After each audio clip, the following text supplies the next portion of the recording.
So what do they expect of us now that this war is on our doorstep? Of course, there has got to be civil mobilization. And if we keep waiting for this to be centrally handled, we're all going to become, if we're not already, slaves in our own land. That for me is personally intolerable. It's not an acceptable condition. And whatever it takes, I stand ready to contribute in any way. And I've made my government understand this, that we are here not just to live, but to live in dignity. Right now, our dignity is being rubbished. My forest has been taken over. It's been shrinking. My normal hunting grounds, yes, it's been shrinking. My family tells me that if I go in depth again, they will have me institutionalized. What would you be expecting from the president at this time? What do you think he needs to do to break the riot act, if you like, or tell the people that it's no longer business as usual and we are ready to nip this at the bud right now? Address the nation. Address the nation in very stern, unambiguous terms. Say openly, yes, I know I am the patron of the Cattle Rearers Association, etc., etc. I'm a cattle rancher myself. It's a business, and I run my business on business terms. I do not run my business by killing people. I do not run my business by raping, by displacing, by torturing. I do not run my business by occupying land that does not belong to me. And I'm warning all business people in the food commodity, all you cattle rearers, whatever comes to you for illegal occupation or for trespassing on other people's property is your business. And I'm ordering the army, I'm ordering all the security forces to back citizen effort in flushing you out. I expect nothing less, even at this stage. It's very late already, but it's not too late. This is the language which I expect from President Buhari. And as long as that language does not come, I must consider him quite complicit in what is going on, because the buck stops at his desk. What is your biggest fear about where we are now? We may enter a phase of serial skirmishes which get more and more violent, become less and less focused, and swell into, I hate to use the word, may develop into a civil war, and a very untidy, messy one at that. That's my biggest fear. And unless action is taken, and I'm very glad that the governors are coming together and discussing in all seriousness. I'm very glad that they're even pulling in renegade groups like Maiti Allah, for instance, and obviously talking sense, knocking some sense into his head. I noticed into the heads of their spokes, their leaders, their representatives. I noticed that they're now talking about accepting the decision of governors and agreeing to obey the rules.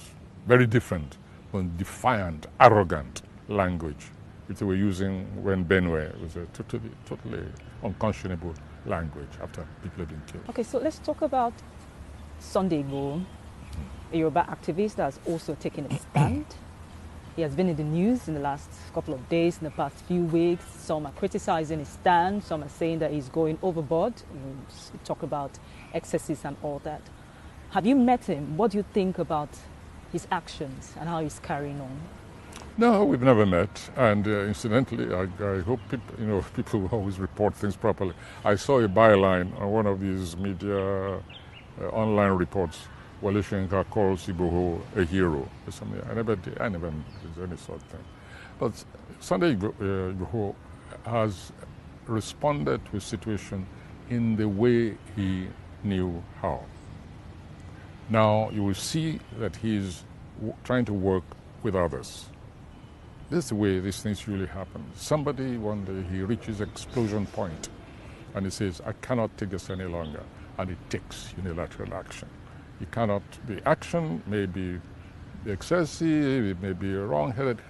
What matters is that somebody has responded to an unacceptable situation. Any errors which he makes is for the rest of us to correct by calling him, and I know that a number of people are doing that.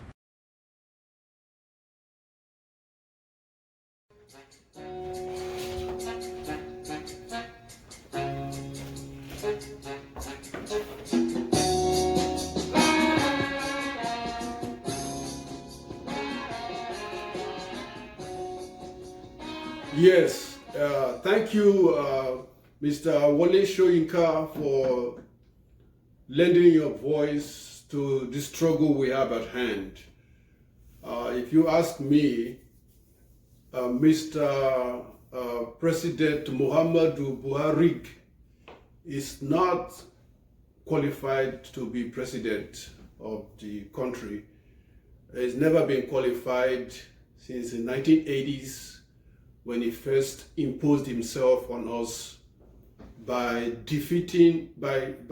overthrowing a duly elected president, destroyed the democracy in the 1980s, killed a lot of dreams and aspirations of millions of Nigerians.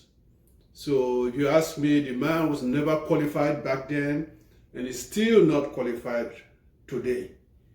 The reason why he came back the second time in civilian clothes, agbada and all of that, because of the promise that he was going to instill security, destroy Boko Haram and all of that. But we all know, we've seen already, that it's a big lie. Nothing has changed. As a matter of fact, the country has gone from bad to worst. There's total chaos, insecurity everywhere. It's not just in the north. It's a total disgrace. I was just thinking, why would Nigerians allow this man to come back again? The only conclusion I could come to is that the so-called Nigerians, they love military rule. We love military dictatorship. You know, people to be flogging you on the streets and calling you bloody civilians. You know, we love that kind of dictator rule. That's why they brought Buhari back. They brought him back for that, to instill so-called discipline. The same reason why they brought Obasanjo back in office. Both these two men were never qualified to run any kind of government. Instead, they set us back decades again from our progress. You know, there's no unity and peace, progress in Nigeria. It's all a lie. You know, there's total chaos and confusion, insecurity of life, from property, and that is not how a government should function. You know, a government should never be making any kind of deals, you know, deals with terrorists. No reasonable government does that. But the Nigerian government is known for just doing a patchwork on providing security. You know, they appease the vigilante groups, throw a little piece of meat at them, and hopefully they're quiet. There's no accountability. You know, this old head should never have come back the second time. If I'm Buhari right now, I will resign office, because your office has been a total failure, ineffective in curbing the violence in the country. People are insecure, and there's total hopelessness. You know, that's all I can say. The reason why they are back in office, because Nigerians are addicted. They are addicted to military dictator rule. That's the only reason why these two people came back, especially Buhari, where they're rigging all the elections, and nobody really voted for them. They were actually selected to just be in the office, because everything is just a sham. So anyway, let's not forget the main objective of the Fulanis, the Hausa Fulanis, is not just to encroach on your land in the south, but also to take over the whole country, Nigeria, from the north all the way to the Atlantic Ocean. That is what their goal is. So, we're in for really tough battles. You should brace yourself. These people should let us go. The only solution we see right now is that since the country is dysfunctional by design, they should let us go from, Oduduwa or Yoruba nation, as well as a Biafra republic. That is the only solution we can tell, because we want our own self-determination. Because this amalgamation since 1914 has been a total failure, and let's stop deceiving ourselves. There's no unity and faith, peace and progress in Nigeria. It's all a fake. It's all only meant for a handful of people. Okay, the politicians, the pastors and the imams. Those are the only people that experience this unity and faith, peace and progress. The rest of Nigerians are just walking on thin thread. Can't afford to bump your toes. So let's stop fooling ourselves. It's time to split up. Thank you for your time listening to my rant. I hope you have a good day. Thank you.